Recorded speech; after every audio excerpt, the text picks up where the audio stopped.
ওম শান্তি। আজকের তারিখ 15ই ডিসেম্বর 2020। বাবার সাকার মুরলি। বাবা বলেছেন, মিষ্টি বাচ্চারা, এখন ঘরে ফিরে যেতে হবে। এই জন্য দেহসহ দেহের সকল সম্বন্ধকে ভুলে একমাত্র আমাকে স্মরণ করো আর পবিত্র হও। তো এখন আমাদের এই সৃষ্টিরূপী নাটক সমাপ্ত হয়ে আসছে, আর আমাদের এখন ঘরে ফিরে যেতে হবে। তার জন্য যত দেহ সম্বন্ধ আছে সবাইকে ভুলে এক বাবাকে স্মরণ করে আমাদের আত্মাকে পবিত্র করে তুলতে হবে। প্রশ্ন: আত্মার বিষয়ে কি এমন সূক্ষ্ম কথা কেবলমাত্র সূক্ষ্ম বুদ্ধি সম্পন্ন আত্মারাই বুঝতে পারে?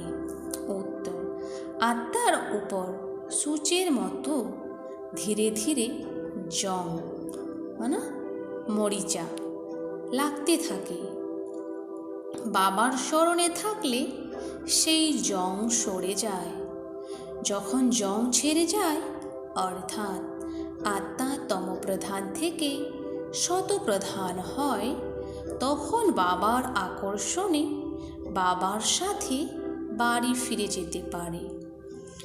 2 নাম্বার, যত বেশি জং ছাড়তে থাকবে ততই অন্যদেরকে বোঝানোর জন্য আকর্ষণ করবে। এই কথাগুলি হলো অত্যন্ত সূক্ষ্ম, যেটা স্থূল বুদ্ধি সম্পন্ন আত্মারা বুঝতে পারে না। ওম শান্তি। ভগবানুবাচ, এখন বুদ্ধিতে কে এসেছে? যারা সেখানকার গীতা পাঠশালা ইত্যাদিতে থাকে তাদের তো ভগবানুবাচ বলার সাথে সাথেই বুদ্ধিতে শ্রীকৃষ্ণই আসবে। বাচ্চারা, এখানে তো তোমাদের বুদ্ধিতে উঁচুর থেকে উঁচু বাবা স্মরণে আসবে। এই সময় এটা হলো সঙ্গম যুগ, পুরুষোত্তম হওয়ার। বাবা বাচ্চাদেরকে বসে বোঝাচ্ছেন যে দেহের সাথে দেহের সকল সম্বন্ধকে ত্যাগ করে নিজেকে আত্মা মনে করো। এটা হলো অত্যন্ত জরুরি কথা, যেটা এই সঙ্গম যুগে বাবা এসে বোঝাচ্ছেন। আত্মাই পতিত হয়ে গেছে, পুনরায় আত্মাকে পবিত্র করে ঘরে ফিরে যেতে হবে। পতিত পাবনকে স্মরণ করতে এসেছে, কিন্তু জানে না কিছুই। ভারতবাসীরা একদমই ঘন অন্ধকারে আছে। ভক্তি হলো রাত, জ্ঞান হলো দিন। রাতে অন্ধকার, দিনে আলো হয়ে থাকে। দিন হলো সত্যযুগ, রাত হলো কলিযুগ। এখন তোমরা কলিযুগে আছো, সত্যযুগে যেতে হবে। পবিত্র দুনিয়াতে পতিতের কোনো প্রশ্নই থাকে না। যখন পতিত হয়ে যায় তখন পবিত্র হওয়ার প্রশ্ন উঠতে থাকে। যখন পবিত্র থাকে তখন পতিত দুনিয়া স্মরণেও আসে না। এখন হলো পতিত দুনিয়া, তাই পবিত্র দুনিয়ার কথা স্মরণে আসছে। তো এখনকার দুনিয়াটা কি? পতিত হয়ে গেছে এই দুনিয়াটা। পতিত দুনিয়া হলো পিছনের ভাগ, পবিত্র দুনিয়া হলো প্রথম ভাগ। মানে সত্যযুগ ত্রেতাযুগ হলো পবিত্র দুনিয়া, দাপর কলিযুগ হলো পতিত দুনিয়া। সেখানে কোনো পতিত থাকতে পারে না। যারা পবিত্র ছিল তারাই পতিত হয়েছে। 84 জন্মের কথাও তাদেরকে বোঝানো হয়ে থাকে। এটা হলো অত্যন্ত গুপ্ত কথা, বোঝার জন্য অর্ধেক কল্প ভক্তি করে এসেছে, সেটা এত তাড়াতাড়ি যেতে পারে না। মানুষ একদমই ঘন অন্ধকারে আছে, কোটির মধ্যে কয়েকজনই বেরিয়ে আসে। খুব অল্প কয়েকজনই বুদ্ধিতেই এসব কথার ধারণা হবে। মানে বাবার এই জ্ঞানটা কোটির মধ্যে কেউ একজনের জ্ঞানটাকে ধারণ করবে। মুখ্য কথা তো বাবা বলেছেন যে দেহের সকল সম্বন্ধকে ভুলে আমাকে স্মরণ করো। আত্মাই পতিত হয়ে গেছে, তাকে পবিত্র হতে হবে। এই জ্ঞানও বাবাই দিয়ে থাকেন, কেননা এই বাবা হলেন প্রিন্সিপাল, স্বর্ণকার, ডাক্তার, ব্যারিস্টার, সব কিছু। এসব নাম সেখানে থাকবে না, সেখানেই পড়াশোনাও থাকবে না। এখানে পড়াশোনা করে চাকরি করার জন্য। আগে মহিলারা এতটা পড়াশোনা করতো না, এইসব পরবর্তীকালে শিখেছে। স্বামী মারা গেলে তখন দেখাশোনা করবে কে? এই জন্য মহিলারাও সব কিছু শিখছে। সত্যযুগে তো এরকম কথা হয় না যেটা চিন্তা করতে হবে। এখানে মানুষ ধন সম্পদ ইত্যাদি একত্রিত করতে থাকে এই রকম সময়ের জন্য। সেখানে তো এই রকম পরিস্থিতি আসবে না যে চিন্তা করতে হবে। বাচ্চারা, বাবা তোমাদেরকে কতই না ধনবান বানিয়ে দিচ্ছেন। স্বর্গে অনেক খাজানা থাকে, হিরে জহরতের খনিগুলি সব ভরপুর হয়ে যায়। এখানে জমি অনুর্বর হয়ে যায়, তাই সেই শক্তিও থাকে না। সেখানকার ফুল আর এখানকার ফুলের মধ্যে রাত দিনের তফাৎ। এখানে তো সব জিনিসের থেকে শক্তি চলে গেছে। মানে কলিযুগের এখন সব জিনিসের থেকে শক্তি চলে গেছে। যদিও অনেক কিছু করে আমেরিকা ইত্যাদি জায়গা থেকে বীজ নিয়ে আসা হয়, কিন্তু শক্তি হ্রাস হয়ে গেছে। আসলে ধরনী হলো এই রকম, যেখানে অনেক বেশি পরিশ্রম করতে হয়। সেখানে তো প্রত্যেক জিনিসই শতপ্রধান হয়ে থাকে, প্রকৃতিও শতপ্রধান, তো সব কিছুই শতপ্রধান হয়ে যায়। এখানে তো সব জিনিসই তমপ্রধান হয়ে গেছে, কোনো জিনিসেই শক্তি নেই। এই পার্থক্য তোমরা বুঝতে পারো। যখন শতপ্রধান জিনিস দেখো তখন ধ্যানেই দেখতে পাও সেখানকার ফুল ইত্যাদি কত সুন্দর হয়ে থাকে। মানে যারা ট্রান্সে যায় তারা দেখতে পায় সত্যযুগটা কেমন, সেখানকার ফুল কত সুন্দর হবে। হতে পারে সেখানকার আনাজ ইত্যাদি সব কিছুই তোমরা ধ্যানে বসে দেখতে পাবে, বুদ্ধি দিয়ে বুঝতে পারবে। সেখানকার প্রত্যেক জিনিসের অনেক শক্তি থাকে। নতুন দুনিয়া কারোরই বুদ্ধিতে নেই। এই পুরানো দুনিয়ার কথা তো জিজ্ঞাসাই করো না। গল্প কথাও অনেক লম্বা চওড়া বলে দেয়। মানুষ একদমই অন্ধকারে শুয়ে পড়েছে। তোমরা যখন বলো যে আর বাকি অল্প সময় অবশিষ্ট আছে, তখন তোমাদের নিয়ে কেউ কেউ আবার হাসি ঠাট্টাও করতে থাকে। রাজকীয়তার সাথে তো সে বুঝতে থাকে যে নিজেকে ব্রাহ্মণ মনে করে। যখন আমরা বলি আমরা ব্রাহ্মণ, তো সকলে হাসি ঠাট্টা করতে থাকে। এটা হলো নতুন ভাষা, আত্মিক পড়াশোনা, তাই না? যতক্ষণ না স্পিরিচুয়াল ফাদার না আসেন ততক্ষণ কেউ বুঝতে পারে না। স্পিরিচুয়াল ফাদারকে বাচ্চারা তোমরাই জানো। তারা তো গিয়ে যোগ ইত্যাদি শেখাতে থাকে, কিন্তু তাদেরকে কে শিখিয়েছেন? এরকম তো বলবে না যে স্পিরিচুয়াল ফাদার শিখিয়েছেন। বাবা তো শেখাচ্ছেন এই আত্মিক বাচ্চাদের। তোমরা সঙ্গমযোগী ব্রাহ্মণরাই এটা বুঝতে পারো। ব্রাহ্মণ সেই হবে যে আদি সনাতন দেবী দেবতা ধর্মের হবে। তোমরা ব্রাহ্মণরা হলে অল্প সংখ্যক। দুনিয়াতে তো ভিন্ন ভিন্ন ধরনের অনেক জাতি আছে। একটা বই তো অবশ্যই হবে যার দ্বারা জানা যাবে যে এই দুনিয়াতে কত ধর্ম, কত ভাষা আছে।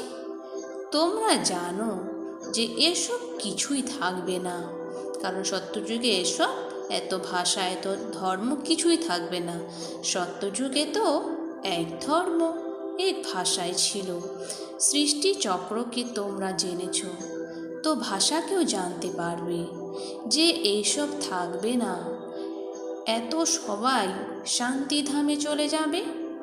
এই সৃষ্টি চক্রের জ্ঞান এখন বাচ্চারা তোমাদেরই প্রাপ্ত হয়। বাচ্চারা তোমরা মানুষদেরকে বোঝাচ্ছ, তবুও তারা কিছুই বোঝে না। কোনো বড় ব্যক্তির দ্বারা ওপেনিংও এই জন্য করাও যে সে হলো অনেক বিখ্যাত। চারিদিকে রটে যাবে যে বাহ, প্রেসিডেন্ট, প্রাইম মিনিস্টার ওপেনিং করছেন। এই বাবা যদি চান তো মানুষ কি বুঝতে পারবে যে পরমপিতা পরমাত্মা ওপেনিং করছেন? তারা মানবে না। কি ওপেনিং করছে? আমাদের পরমপিতা পরমাত্মা যদি বলি তাহলে লোকে কিন্তু মানবে না। কোনো বিখ্যাত ব্যক্তি, কমিশনার ইত্যাদি যদি আসেন তো তার পিছনে পিছনে অনেকে আসবে, এনার পিছনে তো কেউ আসবে না। এখন তোমাদের ব্রাহ্মণ সন্তানদের সংখ্যা হলো কম। যখন তোমাদের সংখ্যা বৃদ্ধি হবে তখন বুঝবে। তো যখন বাবাই মূল্যটা চালিয়েছিল তখন তো অনেক বাচ্চারা কম ছিল, কিন্তু এখন তো অনেক হয়ে গেছে। এখন যদি বুঝে যায় তো বাবার কাছে ছুটে আসবে। কেউ একজন বাচ্চিকে বলেছিল যে যিনি তোমাদেরকে এসব শিখিয়েছেন তোমরা প্রত্যক্ষভাবে কেননা তার কাছে যাই, কিন্তু সূচের উপর জং লেগে গেছে। তাহলে চুম্বকের আকর্ষণ কি করে হবে? জং যখন সম্পূর্ণভাবে সরে যাবে তখন চুম্বক তাকে আঁকড়ে ধরবে। সূচের একটি কোণেও যদি জং লেগে থাকে তো ততটা আকর্ষণ করতে পারবে না, সমস্ত জং সরে যাবে। সেটা তো পরে যখন এই রকম হবে তখন পুনরায় বাবার সাথে বাড়ি ফিরে যাবে। এখন তো এই চিন্তা আছে যে আমরা তমপ্রধান হয়ে গেছি, জং লেগে গেছে। যত স্মরণ করবে ততই জং পরিষ্কার হতে থাকবে। মানে যত আমরা বাবাকে স্মরণ করব তত জং পরিষ্কার হয়ে যাবে। আস্তে আস্তে সমস্ত জং ছেড়ে যাবে। জং লেগেওছে আস্তে আস্তে, তাই না? পুনরায় ছাড়বেও এইভাবে। যেরকমভাবে জং লেগেছে সেরকমভাবে সাফ হবে। তার জন্য বাবাকে স্মরণও করতে হবে। স্মরণের দ্বারা কারো অধিক জং ছেড়ে যায়, কারো কম। যার জং যত বেশি ছেড়ে যাবে ততই সে অন্যদেরকে বোঝানোর জন্য আকর্ষণ করবে। এটা হলো অত্যন্ত সূক্ষ্ম কথা। স্থূল বুদ্ধি সম্পন্ন আত্মারা এসব বুঝতে পারবে না। তোমরা জানো যে রাজত্ব স্থাপন হচ্ছে বোঝানোর জন্য।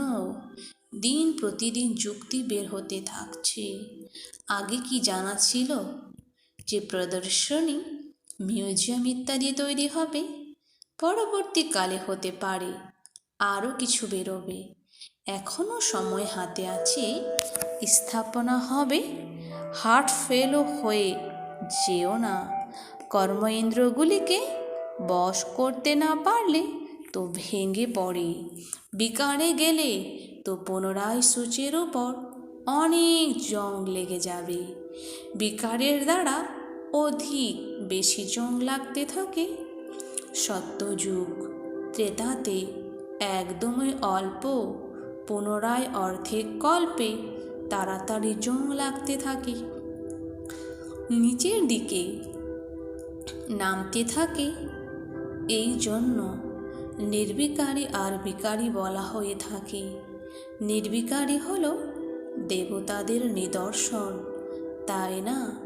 বাবা বলেছেন যে দেবী দেবতা ধর্ম প্রায় লোভ হয়ে গেছে, কিন্তু নিদর্শনগুলি তো রয়ে গেছে, তাই না?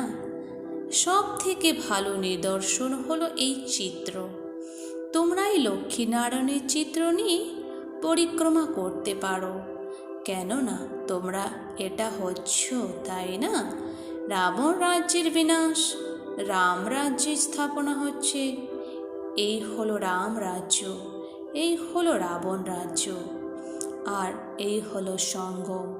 অনেক অনেক পয়েন্টস আছে। ডাক্তারদের বুদ্ধিতে অনেক ওষুধ মনে থাকে, ব্যারিস্টারের বুদ্ধিতেও অনেক প্রকারের পয়েন্টস থাকে, অনেক টপিক্সেরও এর খুব ভালো একটা বই তৈরি হতে পারে। তারপর যখন কোথাও ভাষণ দিতে যাবে, তখন পয়েন্টগুলিকে নজর থেকে বের করো। তীক্ষ্ণ বুদ্ধি সম্পন্ন যুক্ত আত্মারা ঝট করে দেখে নেবে। প্রথমে তা লিখতে হবে যে এইভাবে বোঝাবো। ভাষণ করার পরেও স্মরণে আসে, তাই না? এইরকমভাবে যদি বোঝাতাম তাহলে আরও ভালো হতো। এই পয়েন্টস অন্যদেরকে বোঝালে তাদের বুদ্ধিতে বসবে। টপিকস এর লিস্ট বানাতে হবে, তারপর একটা টপিক বেছে নাও, নিজের মনে মনে ভাষণ করতে থাকো বা লিখতে থাকো। তারপর দেখতে হবে যে সব পয়েন্টস লেখা হয়েছে।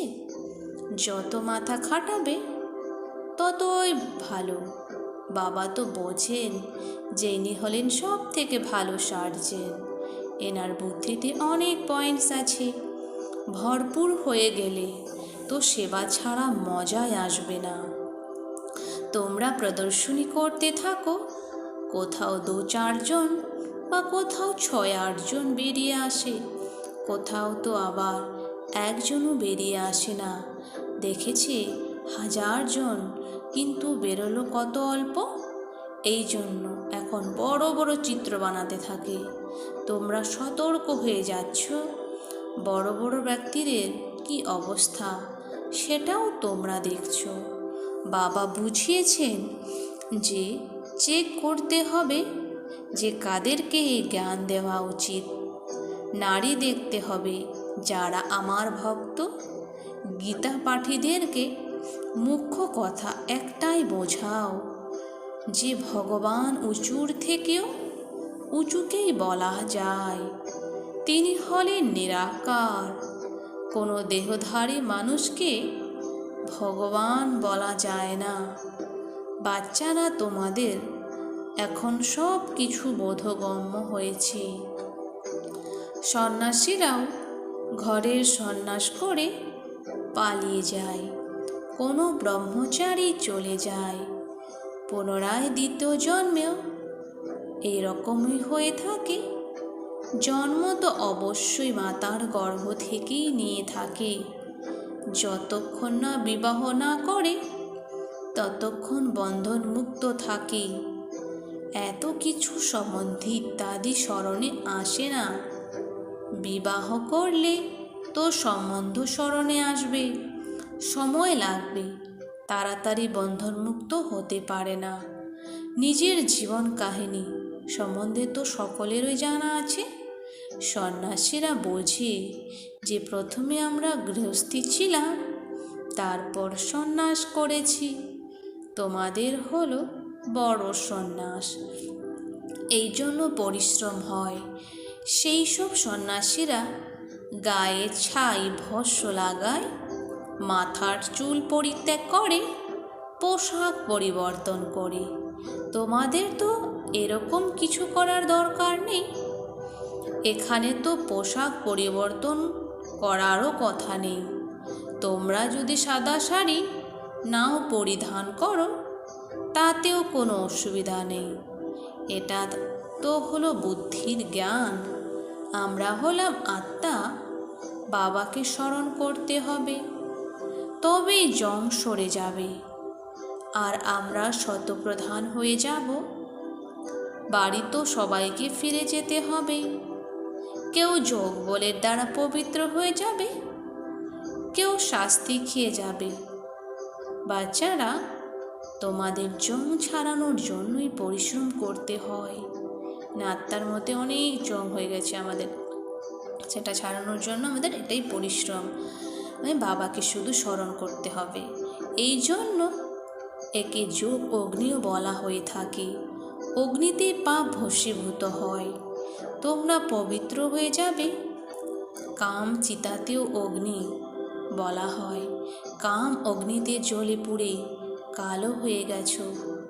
এখন বাবা বলছেন গোড়া হও। এইসব কথা তোমরা ব্রাহ্মণেরা ছাড়া কারো বুদ্ধিতে বসবে না। এই কথাগুলি হলো সবার থেকে আলাদা। তোমাদের উদ্দেশ্যে বলে যে এরা তো শাস্ত্রকেও মানে না, নাস্তিক হয়ে গেছে। বলো, শাস্ত্র তো আমরা পড়তাম, তারপর তো বাবার জ্ঞান, বাবা এসে জ্ঞান প্রদান করলেন। জ্ঞানের দ্বারাই সদ্গতি প্রাপ্ত হয়।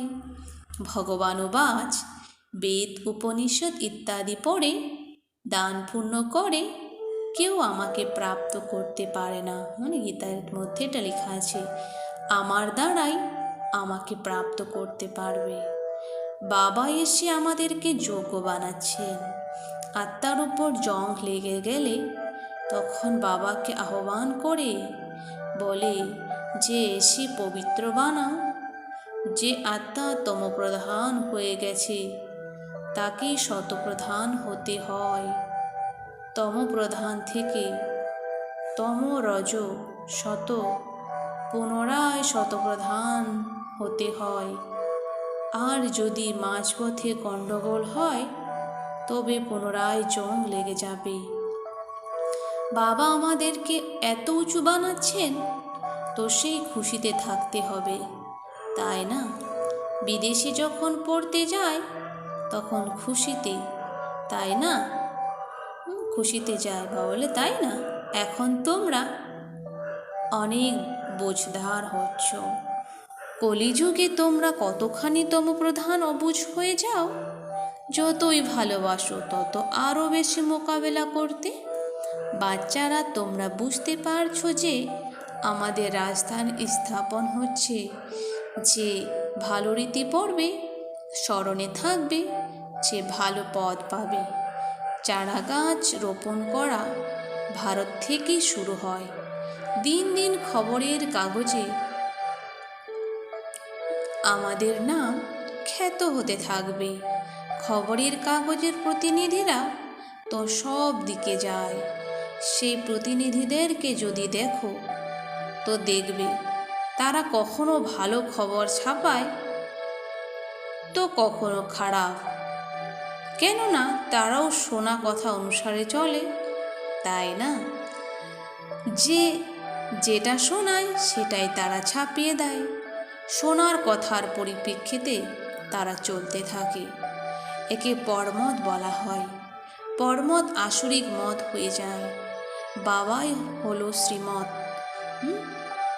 বাবার মতই হলো শ্রীমত, মানে শ্রেষ্ঠ মত। কেউ যদি উল্টাপাল্টা কথা বলে তো ব্যাস আশাই ছেড়ে দেয়। যে সেবা করে তার এ বিষয়ে জ্ঞান থাকে। এখানে তোমরা যা কিছু সেবা করে থাকো এটাই হলো তোমাদের নম্বর 1 সেবা। এখানে তোমরা সেবা করো, সেখানে ফল প্রাপ্ত হয়। কর্তব্য তো এখানে বাবার সাথে করে থাকো, তাই না? আচ্ছা, মিষ্টি মিষ্টি হারানিধি বাচ্চাদের প্রতি মাতা পিতা বাপ দাদার স্মরণের স্নেহ সুমন আর সুপ্রভাত। আত্মাদের পিতা ও ওনার আত্মারূপী বাচ্চাদেরকে জানাচ্ছেন নমস্কার। আমরা সকল আত্মারূপী বাচ্চারা জানাই মাত পিতা বাপ দাদাকে স্নেহ সুমন আর নমস্কার।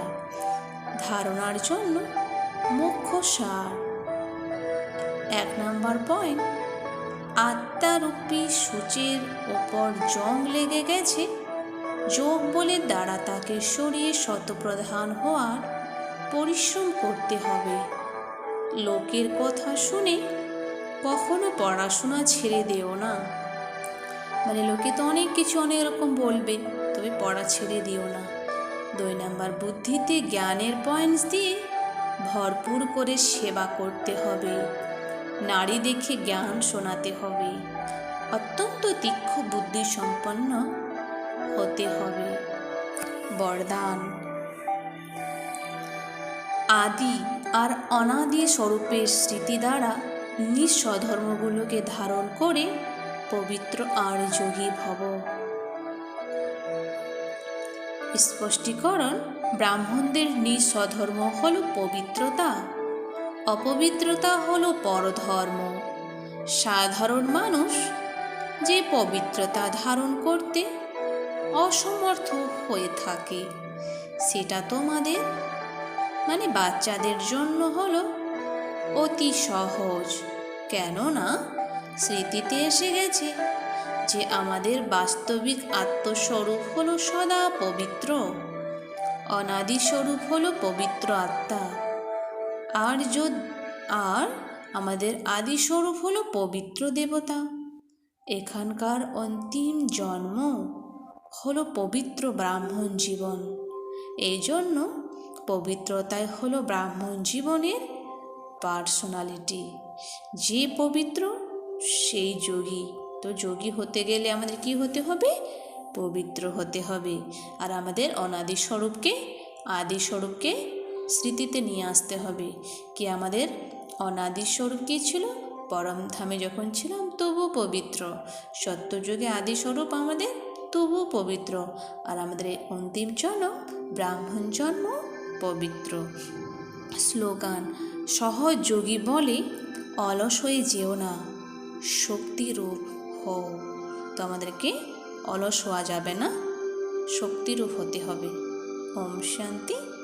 ধন্যবাদ বাবা আজকের এই মিষ্টি মুরলির জন্য।